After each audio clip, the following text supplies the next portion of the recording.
First line நேயர்களுக்கு வணக்கம். இன்றைக்கி இஸ்ரேல் அப்டேட்டில் மிக முக்கியமான ஒரு விஷயம் நம்ம பார்க்க போகிறோம். அது என்ன அப்படின்னு பார்த்திங்கன்னா, காசா பகுதியில் இருக்கக்கூடிய ஒரு மிகப்பெரிய நேச்சுரல் கேஸ், அதாவது இயற்கை எரிவாயு திட்டம். சரியா? அந்த இயற்கை எரிவாயு எங்கே இருக்குன்னா, காசா அருகே உள்ள கடல் பகுதியில் இருக்குது. இதை கொள்ளையடிக்கத்தான் காசா மக்கள் மீது போர் தொடுத்திருக்கிறது இஸ்ரேல் அப்படின்ற மாதிரியான ஒரு தகவல் தற்போது வெளியாக இருக்குது. இது என்ன அப்படின்னு நம்ம பார்த்துடலாம். அதுபோக என்ன அப்படின்னா, காசாவில் தெற்கு காசா பகுதியில் கான்யூனூஸ் அப்படின்னு சொல்லி ஒரு பகுதி இருக்குது. அது வடக்கு தெற்கு காசாவுக்கு நடுவில் இருக்குது. தெற்கு காசாவில் இந்த மக்களை அனுப்பி விட்டாங்க இல்லையா, அங்கே வெறி கொண்டு நேற்று இஸ்ரேல் ஒரு தாக்குதலை நடத்தியிருக்கு. அது பார்த்திங்க அப்படின்னா, மருத்துவமனையில் பார்த்து குண்டை போட்டிருக்காங்க. கிட்டத்தட்ட ஏகப்பட்ட நூற்றுக்கணக்கானவர்கள் உயிரிழந்திருக்காங்க. அந்த மக்களை ஓட ஓட விரட்டி கொண்டிருக்கிறார்கள் வெறி கொண்டு. இதுக்கு காரணம் என்னென்னா, இஸ்ரேல் மீது ஹமாஸ் நடத்திய தாக்குதல் தான் காரணம் அப்படின்னு. இதில் போரில் ஒரு ஆயுதம்லாம் அது இல்லை அப்படின்றதுனால என்ன பண்ணியிருக்காங்கன்னா, ட்ரோனை வைத்து, அதான் அந்த புகைப்படத்தை நான் போடுறேன். ஏன்னா அது நீங்கள் அல் ஜசீராவில் பார்த்தீங்கன்னா ஃபுல் வீடியோ, அல் ஜசீராவில் அந்த செய்தியாளர் ப்ரீரக் கொடுத்துட்ருக்கார். பேசிகிட்டு இருக்கும்போதே அவர் தலைக்கு பின்னாடி யதார்த்தமாக இந்த குண்டு போடுறது, அதாவது எப்படின்னா ட்ரோன், ஆள் இல்லா ட்ரோன். ஏன்னா ஆள் உள்ள விமானத்தை கூட அவர்கள் பயன்படுத்தலை, ஆள் இல்லா ட்ரோனை அனுப்பி அதிலிருந்து குண்டு மழை பொழிந்திருக்கிறார்கள். குறிப்பாக ஒரு மருத்துவமனையில், அந்த மருத்துவமனையில் மட்டும் குறிபார்த்து அதை எடுத்திருக்கிறார்கள். இது மிகப்பெரிய கொலைவெறி கொடூரமான செயலாக இருக்குது. எத்தனாயிரம் மக்கள் தெரிச்சு ஓடுறாங்க, ஊரை விட்டு ஓடுறாங்க. இளைஞர்கள், குழந்தைகள் எல்லாத்தையும் கூட்டிகிட்டு ஓடுறாங்க. அந்த புகைப்படத்தை வேணால் நான் 2-3 போடுறேன். ஏன்னா அந்த வீடியோ நம்ம போட முடியாது, போட்டால் தூக்கிடுவான். நீங்கள் அல் ஜசீராவில் பார்த்தீங்கன்னா தெரியும், நேற்று வந்த விஷுவல் நீங்கள் பார்த்துங்க. விஷுவல் வேணால் ஃபுல் விஷுவலே நீங்கள் பார்க்கலாம். ஸோ இதில் என்ன அப்படின்னு பார்த்தீங்க அப்படின்னா, இப்படி தொடர்ந்து இவர்களை ஓட ஓட விரட்டி குழந்தைகளை, அதாவது சிறு குழந்தை 5 வயசு 7 வயசு இருக்கும்போதே இந்த கொடூரங்களை அந்த குழந்தைகள் பார்த்து, சும்மா அப்பா அம்மா கூட நடந்து போயிட்டுருக்கு, தாத்தா கூட நடந்து போயிட்டுருக்கு, அந்த நேரத்தில் குண்டை போட்டு அவர்கள் பதறி அடித்து தெரித்து அங்கங்கே ஓடும்போது அவர்கள் மனநிலை எப்படி இருக்கும் நீங்கள் பார்த்துங்க. அப்புறம் எப்படி அவன் திருப்பி தாக்குதல் நடத்தாமல் இருப்பான், ஆயுதம் தாங்காமல் இருப்பான் அப்படின்றதுக்கு இந்த காட்சிகளே நமக்கு பெரிய நெஞ்சை உருக்கக்கூடிய காட்சிகளாக இருக்குது. ஏன்னா குண்டை போடுற எல்லாம் ஒரு குழந்தைலாம் பார்த்திங்க அப்படின்னா தாத்தாவோட நடந்து வந்துகிட்டு இருக்கு.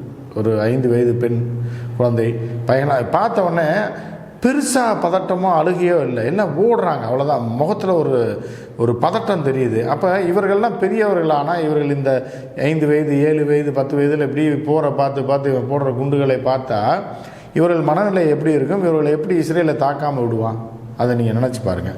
ஸோ அந்த மாதிரி தான் தெற்கு இஸ்ரேல்லையும் தாக்குதல் நடத்தியிருக்கான்.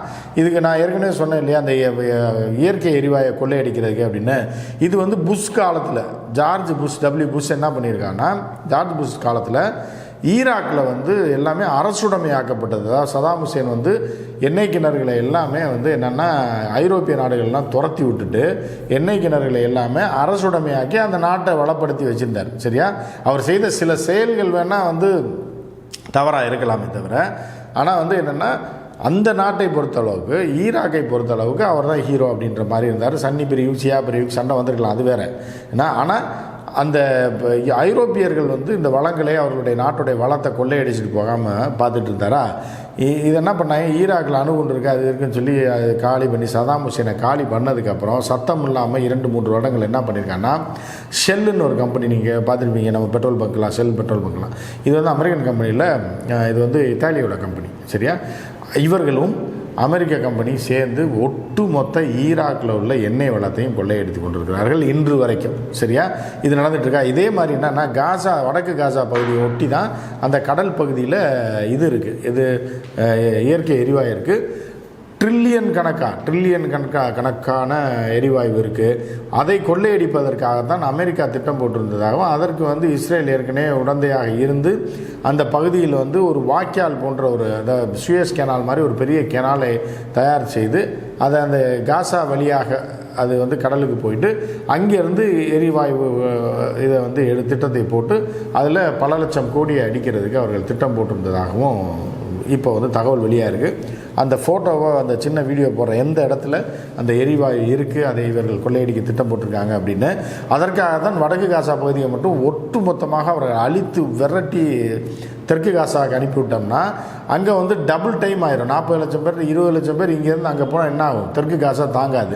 உடனே அங்கேருந்து ஒரு 5-6 லட்சம் பேர் அகதியாக பிற நாடுகளுக்கு, ஜோர்டானுக்கோ இல்லை கீழே உள்ள ஈஜிப்துக்கோ அனுப்பி விட்டுட்டு இவர்களை அனாதையாக்கி விட்டுட்டு ஒட்டு மொத்தமாக வடக்கு காசாவை கைப்பற்றி அதுக்கு வேலிகள்லாம் போட்டு இவங்க ஆர்மியை கொண்டு போய் நிறுத்திட்டு தப்பி ஓடுவர்களை மீண்டும் வந்து அப்பாவிகளை மட்டும் உள்ளே விடுறது, பாவப்பட்டவனை மட்டும் உள்ளே விட்டு வயசானவனை மட்டும் உள்ளே வச்சுட்டு தங்களுடைய கட்டுப்பாட்டுக்குள் வடக்கு காசாவை வைத்துக்கொண்டு இந்த எண்ணெய் இந்த இயற்கை எரிவாயுவை மொத்தமாக அமெரிக்காவோட சேர்ந்து கொள்ளையடிக்கக்கூடிய திட்டத்தை தான் வந்து இவர்கள் போட்டிருக்கிறார்கள். அதுக்காக தான் தாக்குதல் பண்ணியிருக்காங்க.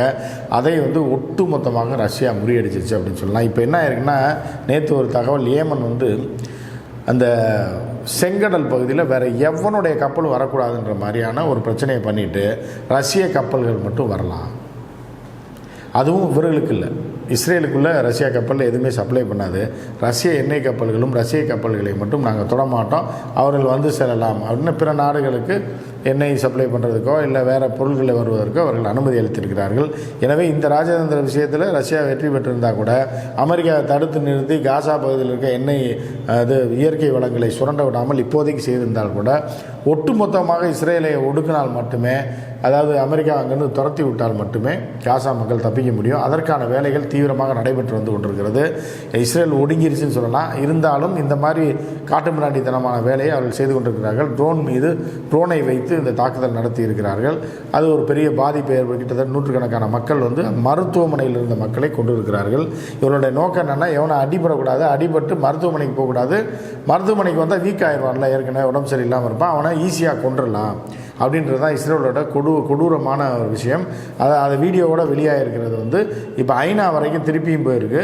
ஐநா வந்து செயல்படாமல் இருந்தால் கூட தொடர்ந்து இந்த குற்றச்சாட்டுகள் இப்படி வரும்போது என்னன்னா, ஒரு நாள் இஸ்ரேல் ஒட்டுமொத்தமாக முடிவுக்கு கொண்டு வரப்படும். இதில் இன்னொரு விஷயமும் இருக்குது. என்ன அப்படின்னு பார்த்தீங்கன்னா, ஒட்டுமொத்தமாக இது ஒரு பக்கம் இருக்குது, செங்கடல் பக்கத்தில் போர்ட்டுக்கு போகலன்னா இஸ்ரேல் டெல்லவியூ அருகே இருக்கக்கூடிய அந்த போர்ட் இருக்கு இல்லையா, காலியாக இருக்குது. சேட்டலைட் பிக்சரு எப்படின்னு மோசம் ஏகப்பட்ட கப்பல்கள் நிற்கக்கூடிய இடம்.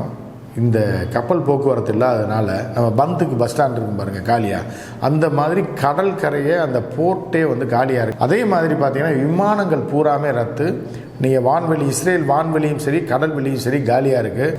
எல்லா விமானங்களும் அந்த பயிற்சி விமானம், போர் விமானம், இவர்களோட விமானம், இந்த மிலிட்ரிக்காரனை எழுதிட்டு போகிற விமானம் மட்டும்தான் போயிட்டுருக்கே தவிர யூரோப்பிலேருந்து வரக்கூடிய எல்லா விமானமும் நிறுத்தப்பட்டு விட்டது. எனவே இஸ்ரேல் மிகப்பெரிய ஒரு நெருக்கடியை சந்தித்து வருகிறது அப்படின்னு நம்ம பார்க்குறோம். இந்த 2 நாட்களாக விமானங்களும் ரத்து. ஏற்கனவே ஒரு வாரமாகவே போர்ட்டில் வந்து ஷிப்பு வராதனால ஒரு மிகப்பெரிய பாதிப்பை சந்தித்திருக்கிறார்கள் அப்படின்றதில் மாற்று கருத்து கிடையாது. மேலும் அவர்கள் நசுக்கப்பட்டு கொண்டிருக்கிறார்கள். விரைவில் வந்து நெதன்யாகு மாற்றிட்டால் இது நின்று போயிடும். அதையும் நம்ம எதிர்பார்க்குறோம்னு ஏற்கனவே சொல்லியிருக்கோம். ஜனவரி 30க்குள்ளே அது நடக்கிறதுக்கான வாய்ப்பு இருக்குது. மற்றும் ஒரு நிகழ்ச்சியை சந்திப்போம். நன்றி, வணக்கம்.